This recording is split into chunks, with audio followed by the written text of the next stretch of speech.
Welcome into another Warchant one-on-one. This is Ira Schofel, managing editor of Warchant.com, and I'm joined today by former Florida State guard David Nichols, who was a part of the 2018-19 Florida State team that was the last team to make it to the Sweet 16, only because there wasn't an NCAA tournament last year. But David, we're going to talk to you about that team, that season, your career, what you're doing now, playing overseas, this current team, and the NCAA tournament, and a couple other topics as well. So thanks for joining me. How are you doing? No problem. Thanks for having me. I'm doing well. How are you? I'm good. So you're playing in Slovenia this season? Yeah, I'm in Slovenia. Yeah, that's correct. Most people who don't recognize the name, it's where Luka Doncic, Goran Dragic, where they're from. So that's where I'm playing at this season. So obviously some really good basketball, and there's a bunch of Florida State guys that play overseas. Are any of those guys in that league? Do you run into any of those guys at all, or you at least keep in touch? We're close to a couple guys. I was really close to Brian Angola. He was in Zagreb, but he changed and went to Israel by Boris Bojanowski. He's in Slovakia, and we actually would have played. We would have played his team if there was a tournament that has 5 or 6 countries from the region, but it got canceled because of COVID. But I would have played against him this year. Gotcha. Well, listen, I want to kind of go back to your one season with the Seminoles, and what I think is cool about you, just following you on social media, is that some guys will play college basketball for 3 years or 4 years of school, 5 years of school, and then when they're done, they may move on and just go play professionally and kind of put that in the past. But you only played at Florida State for 1 year as a grad transfer, but you're as passionate about Florida State as anybody that I've seen. What was it about your year in Tallahassee? Obviously, it was a great year. You guys went to the Sweet 16, ACC championship game. But what was it about that year that was so special to you? Just the way all the guys connected, and it was just the culture that they had, that they were building, and that they still have today. Just a real family environment, to the point where after a year, I was made lifelong friendships with a lot of guys. And then the guys that are still there, even guys who came in on recruiting visits, you get guys' numbers, and then, you just exchange texts, you stay together on social media. So, I mean, it's about guys who played there 7 or 8 years ago. I talked to, they reached out to me, I was part of the family, and then same goes for me. I'm reaching out to the younger guys, and I'm still in contact with them. On that note, you're a Chicago native, and with Patrick Williams playing for the Bulls, how cool is that for you as a guy who I'm sure grew up rooting for the Bulls, and now to see a Nole playing so well for them?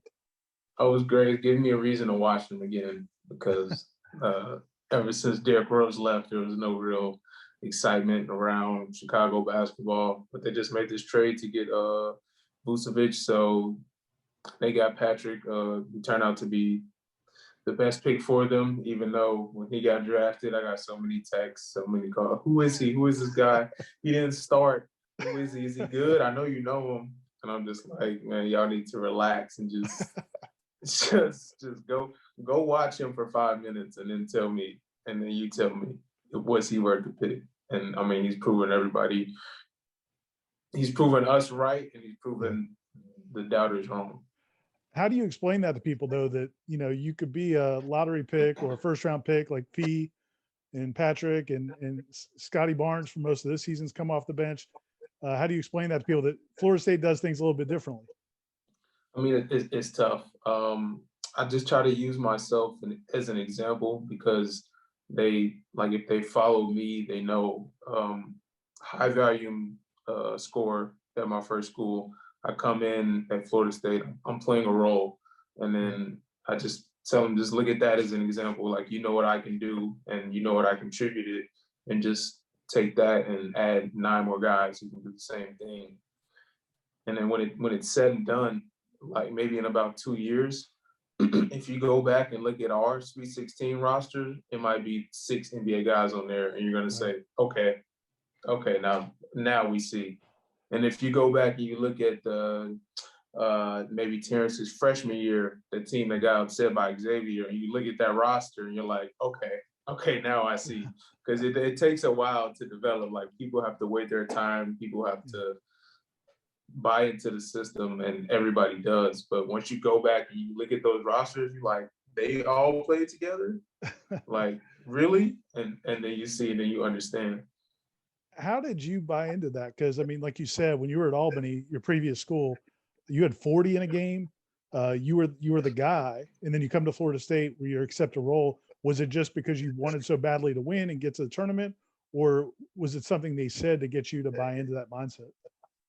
A huge part of it was winning, and then another huge part of it was the coaching staff and just the culture. I was when I decided to grad transfer, a guy named Daniel Poneman, who's real big.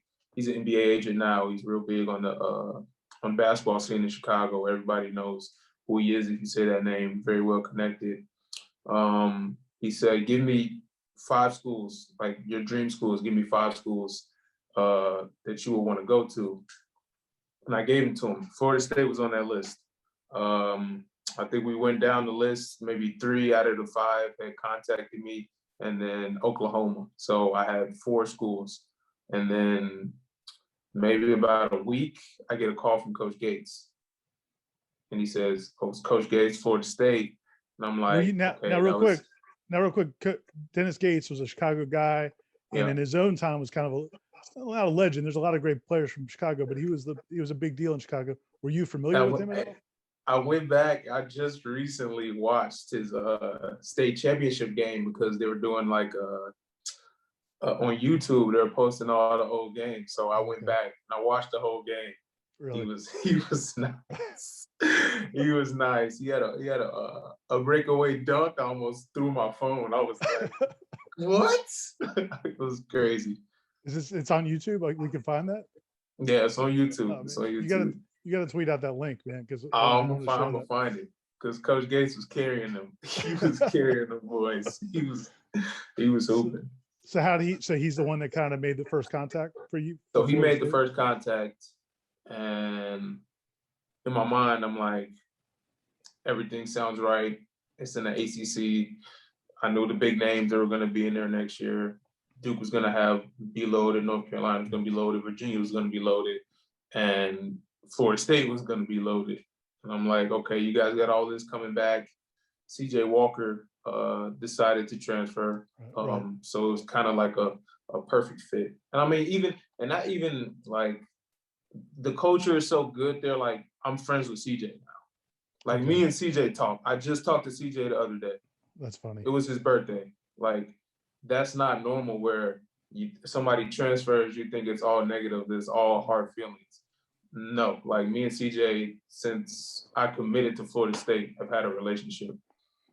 That was actually cool the other day. Somebody, when it looked like going into the NCAA tournament, a reporter that covers Ohio State called into Leonard Hamilton's press conference and wanted to ask about CJ, and he was kind of like tiptoeing around it, like he wasn't sure if Coach Hamilton was going to be okay talking about it, if there was any hard feelings. And Coach Hamilton talked for 4 or 5 minutes about how much he loves CJ Walker, and no hard feelings, and I think that speaks to the point you're making about the program. And once you're in the program, you're in the family.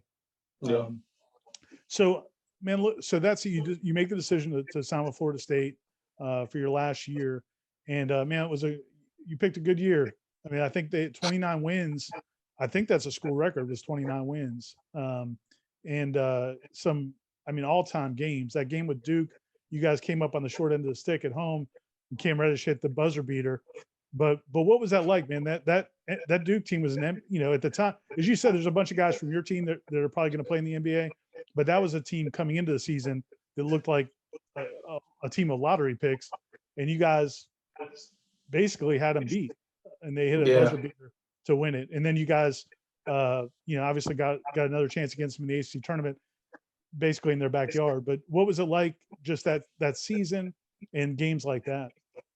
I mean, it was fun. It was fun. I mean, I feel like the home games were really the ones that stood out because we always felt we were gonna win, like no matter what. Like Louisville had us down, Virginia Tech had us down, a couple guys had us down, and we just knew we were gonna win. Like even the Duke game, like there was no doubt in our mind that we were gonna win that game, and it just took a weird series of events for us to lose.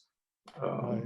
Yeah, right. But You guys could have got an offensive rebound that would have put it yeah, away, and then yeah, you're right. yeah. So that atmosphere was crazy. The ACC tournament was crazy. But yeah, I don't know about Duke. I didn't play well both games against Oh, Duke. really? There's something about Duke. I don't know why I just Well, did not play good against them. We don't need to harp on that. Let's talk about the Virginia game, because you guys beat Virginia by 10. Oh, I in the love ACC playing Virginia. Yeah. Love And that team goes on to win the national title. Talk about those games against Virginia.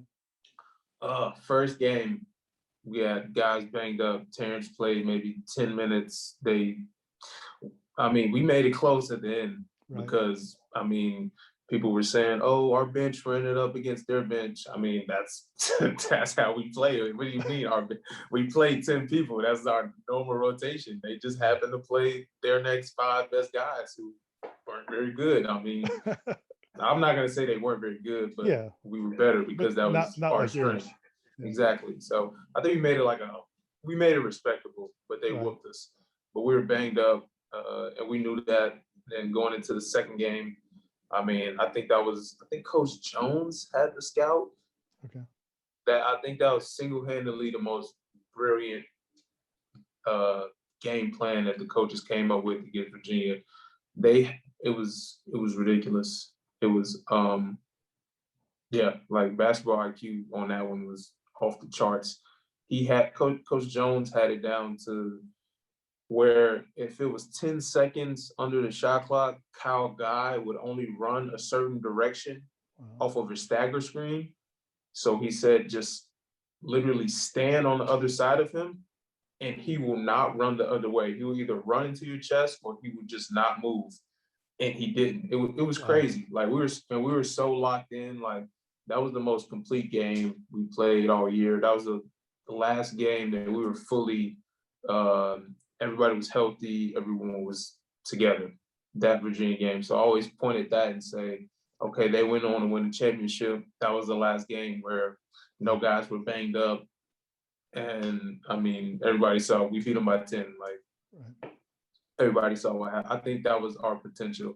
And if Phil didn't get hurt, the unfortunate circumstances with him, if I didn't hurt my ankle, if Trent didn't hurt his foot, he was hurt the whole season, but even more so in the ACC tournament, I think we were Final Four team, no question.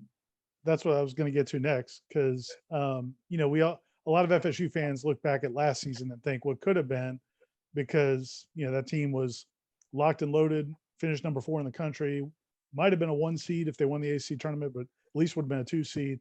And a lot of people picked them to go to the Final Four or win it all. But the coaches on this staff and some of the players I know feel like your year was a year where it was a missed opportunity because, as you said, Phil Kofer, really was banged up the whole year. When he was healthy, he was incredible. And then you went down in the Vermont game, and I didn't realize this at the time because I was covering that game in person. But talking to Coach Jones later, he said maybe it was like maybe of a dirty play that they got you with or something. I didn't see how you got hurt. Did you feel that way? Was it not to bring up bad memories, but was it contact? Obviously it was contact. I felt it was very unnecessary, and I was very upset, and no one had the same reaction that I did. Everybody's just like, calm down. And I was upset because I felt like I knew that I was done, that it was something more serious than it felt like at the time. But I don't think it was a basketball play. I think they jumped for no reason. You can probably go back and watch it. I don't think it was a basketball play at all. So looking back on it. Right. So that's in the first round of the NCAA tournament. You guys beat them, and then and it was a tough game. They're a pretty good team, and it was a team you were familiar with. You had played them from when you were at Albany, and then you missed the second game. You guys, going up against John Morant, Florida State just, blows them out. huge win. But then that next round when you guys play Gonzaga, come up short. But as you said, Trent, it seemed like Trent was going to will the team to victory by himself at one point. I mean, he was, and he wasn't that healthy either. But do you think about that season and all that playoff run and what could have been if you had been healthy? If you and Phil had both been able to play, that's one thing. But even if just one of you had been able to play, how far do you think you guys would have gone? I mean, I feel like, we had the confidence in ourselves to win it all. I mean, we talk about it all the time. Yeah, and I'm not even sure at the time people realized like that me and Phil were missing. Like they knew it, but they didn't like consciously think about it because we're so deep. We play so many guys. Right. Maybe like they thought I got caught up in the rotation and like no, we were out. Like Phil, he was dealing with that for some months after. I was dealing with the ankle for 2 months after. I couldn't do anything with the basketball. Yeah, that's right. I forgot. And you tried to give it a go in the People Marine State game. Yeah, people don't know that. Me and Amanda Robinson, the trainer, we were in during practice at the hotel. She's massaging, ice, treatment, literally maybe like 10 to 12 hours a day Wow. to try to get me to be able to play. And I'm like out there running and jumping, and it ends up like I can't walk I have to walk with a boot for a month. I can't do anything on a court for another month. And I was trying to play. Like looking back on it now, it's like, bro, what were you doing? Like I could have really messed myself up. But that's how bad I wanted to play. That's how bad I wanted to be out there with the guys. So yeah, most people don't know that. So I would get irritated or like ticked off at like the little comments like, oh, you're on the bench. Like you can stand up and cheer, but you can't play. Like I would get like little comments like, all right, there's a difference between running and jumping at full speed and standing up and cheering for your team. Like, come on, like the little stuff, because they didn't know what I was doing like 8 to 10 hours a day to just try to be out there, to just try to just do what I can. And I remember the one distinct memory I have from that game against Gonzaga was there was a play in that game where Trent, I think it was a turnover. Gonzaga had a run out and Trent ran back and I don't know if he pinned it, but he blocked the shot. It was at the end of the first half. Right, yeah, right. I remember that. So that team, did it as soon as you got there? Did you feel like it was going to be special, or was it as the year went on?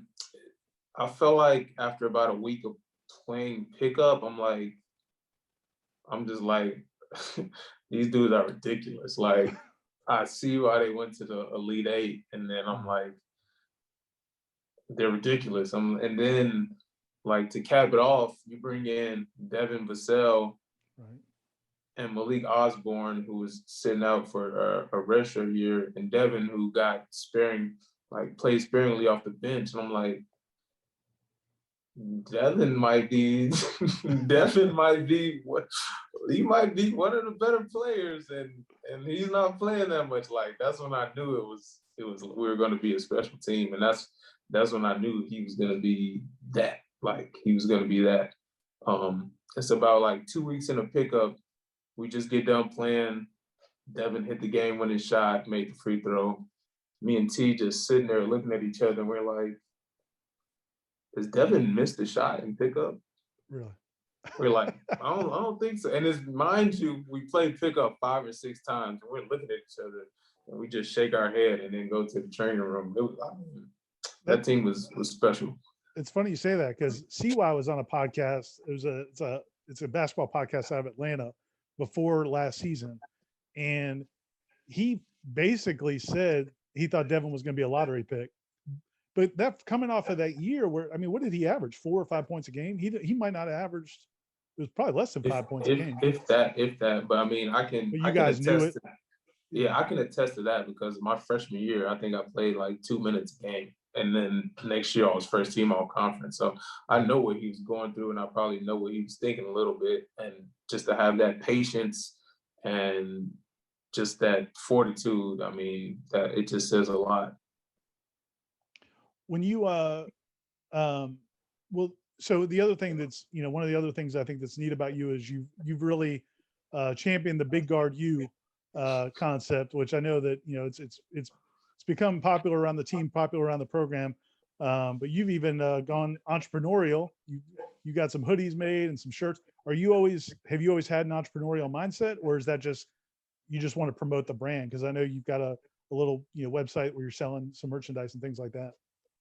I mean, it just stems from just like wanting to remain close, just staying connected, and just really like, I mean, it is what it is. Like, I mean, I just feel like that represents the style of basketball we had. I mean, and it was just like you said, it's getting bigger and bigger outside of the program, but inside the program, it's talked about a lot.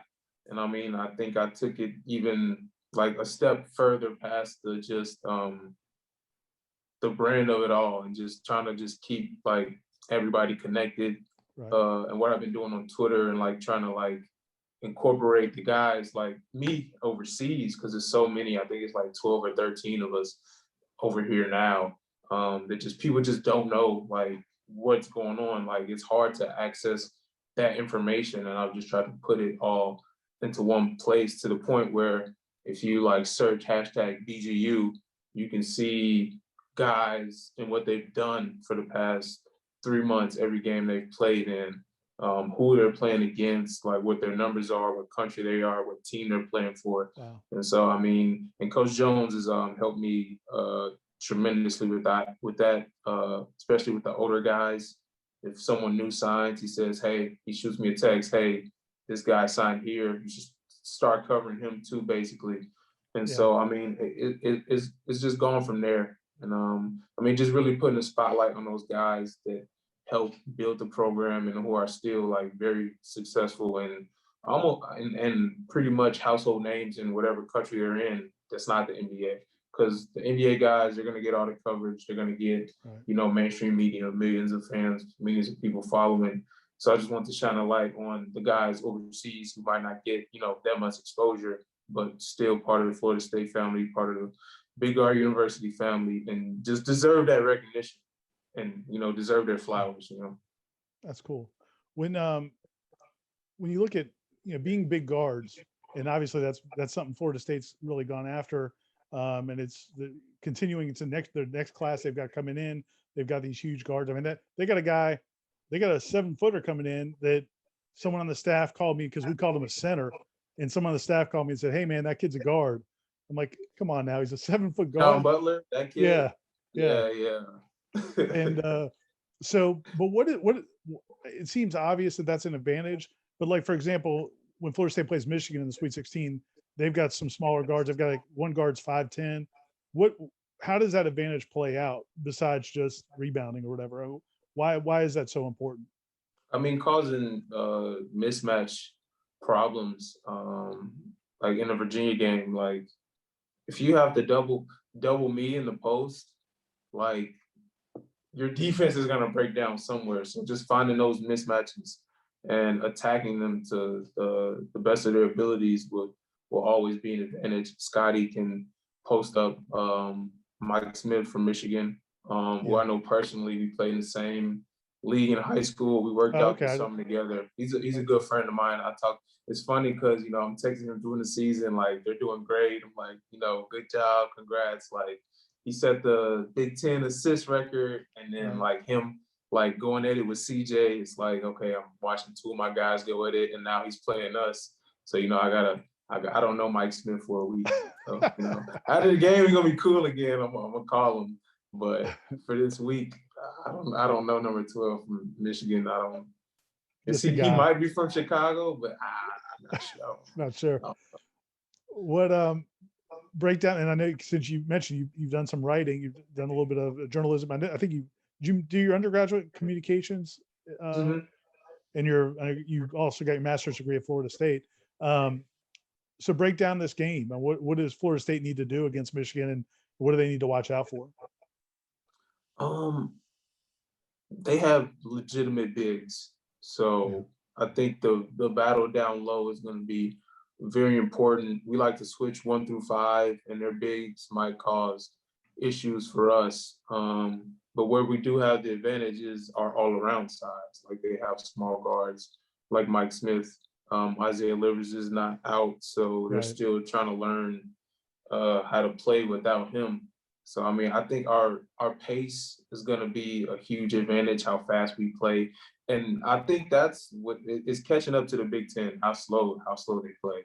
And I mean, they're not being exposed, but they've had a lot of bad matchups that ended a lot of their top teams' seasons.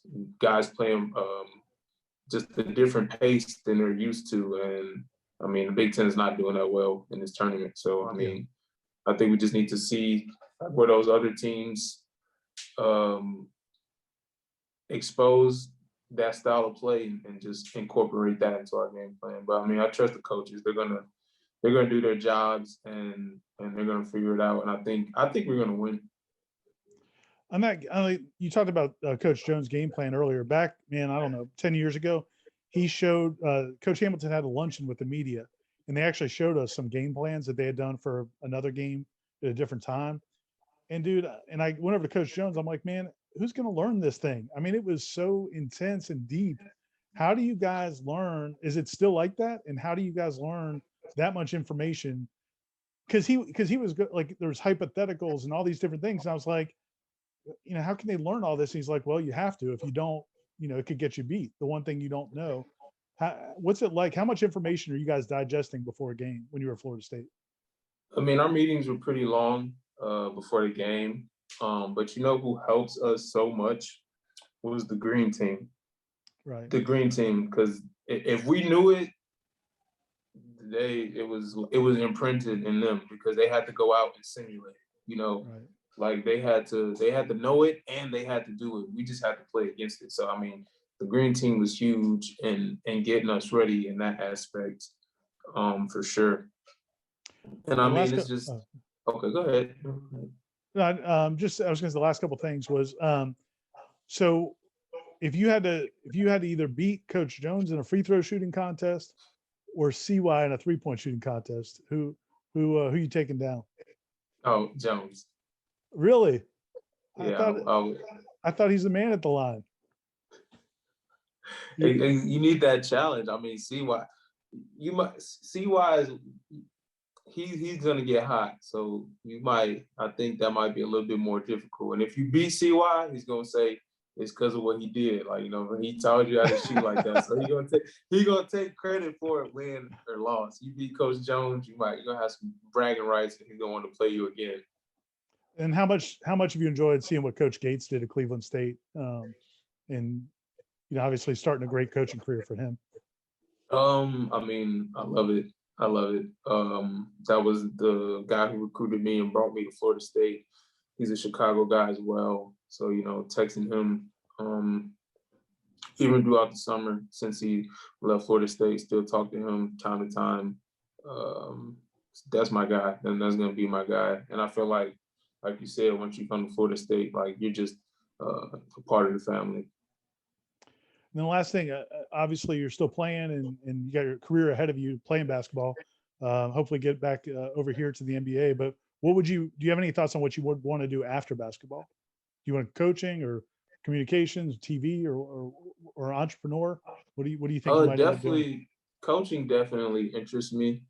And it's funny because we talk, me, Terrence, and can you guess the third person? We all want to be on the coaching staff. Me, Terrence, and one more guy. It's gonna surprise you. Trent? Justin Lindner. Oh, okay. Look, Justin, he probably thinks you guys are gonna be his assistants. Yeah, exactly. Exactly. We already figured it out. Justin's gonna be the head coach, he's gonna be the top assistant. We already figured it out. Justin said he wants to be the head coach. Hey, we're gonna let him rock. We just gonna be the best assistants. That's what when I did a story on the green team a few weeks ago, one of them said that asked them if they wanted to go into coaching, and they said only if Justin makes me come back into it, you know, down the line. So that's cool, man. Well, thanks for your time, man. I really appreciate it, and hopefully, you know, get a chance to see you play again at some point. And if you can, man, tweet out that Gates video because we'll retweet that and let people check it out. And also. What's the name of the website where you put up some of your content and things like that? The name of the website is proscoresclub.com. Okay. All one word, Pro Scores Club. And then within that, you'll find the Big Guard University, or just follow us on Twitter at the official BGU. And then all the links are there. It's in the bio for the page. And I mean, I'm Okay. shooting out tweets every day. Sometimes I'll retweet it on my personal page as well. So, or just search hashtag BGU, you'll find it. Okay. And I'll put some of those links under this video as well. So, well, thanks, man. Will you be able to watch the game? Do you get with the time difference? Will you be able to see the game? It's Sunday at 5 o'clock. It's Sunday at 5. 5 o'clock here. So that'll be, oh yeah, that'll be early for me this season. So it'll be at 10. Because you guys, I don't know if you lost or gained an hour recently. Which one? Did you Oh lose an yeah, hour? yeah. We just lost an hour. Yeah. So you lost an hour, and I think we got an hour. So when I got here, the time difference was 7 hours. Now it's only 5. So it works out. It's perfect for tournament time. I think they planned it like that or something. Sounds good. Well, thanks, man. I appreciate it, and we'll keep in touch. Okay, take care. Thank you. Appreciate having me.